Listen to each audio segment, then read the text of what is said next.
हजारों ख्वाहिशें ऐसी कि हर ख्वाहिश पर दम निकले। बहुत निकले मेरे अरमान, लेकिन फिर भी कम निकले। दिल्ली में बीजेपी ने सत्ता पाने के लिए जनता से कई सारे वादे किए हैं।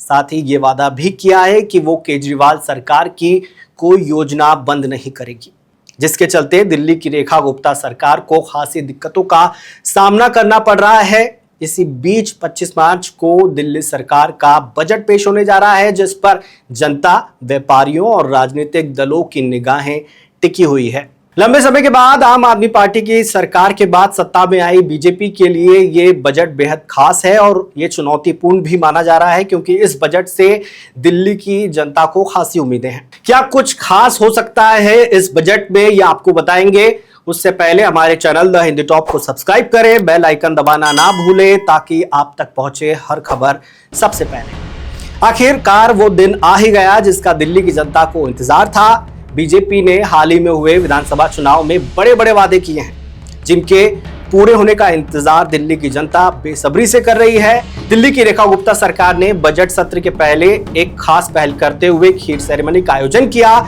इस कार्यक्रम में ऑटो ड्राइवर, सफाई कर्मचारी, टीचर्स, एडवोकेट, महिलाओं को बुलाया गया था। सरकार ने इस आयोजन के पीछे तर्क दिया कि इसके जरिए जनता को बजट प्रक्रिया का हिस्सा बनाने की एक कोशिश की जा रही है, जिससे सरकार के प्रति लोगों का भरोसा बढ़ सके। इसी बीच बजट सत्र शुरू होने से पहले ही विपक्ष ने सरकार पर हमला बोल दिया है। नेता प्रतिपक्ष आतिशी सिंह ने बीजेपी सरकार को घेरते हुए कहा कि प्रधानमंत्री नरेंद्र मोदी ने 8 मार्च को दिल्ली की महिलाओं के खाते में 2500 रुपए ट्रांसफर करने का वादा किया था, लेकिन अब तक महिलाओं को ये पैसा नहीं मिला है। उन्होंने तंज कसते हुए कहा कि अब कम से कम बजट के बाद तो बीजेपी सरकार को अपना ये वादा पूरा करना चाहिए। बता दें, दिल्ली में 27 साल बाद सत्ता में लौटी बीजेपी सरकार से खासकर व्यापारियों को नई सरकार से राहत भरे फैसलों की आस है। लोगों का कहना है कि सरकार को यमुना सफाई, रोजगार के अवसर बढ़ाने, प्रदूषण नियंत्रण के ठोस उपाय और दिल्ली में पार्किंग समस्या के समाधान जैसे अहम मुद्दों पर फोकस करना चाहिए।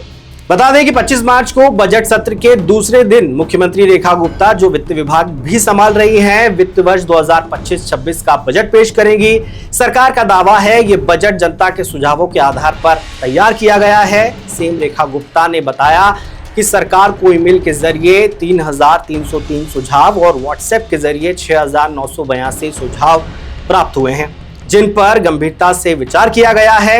वहीं इस बजट को बीजेपी के लिए एक अग्नि परीक्षा के रूप में देखा जा रहा है। लंबे समय तक सत्ता में रही आम आदमी पार्टी को हराकर सत्ता में आई बीजेपी के सामने अब जनता की उम्मीदों पर खरा उतरने की चुनौती है।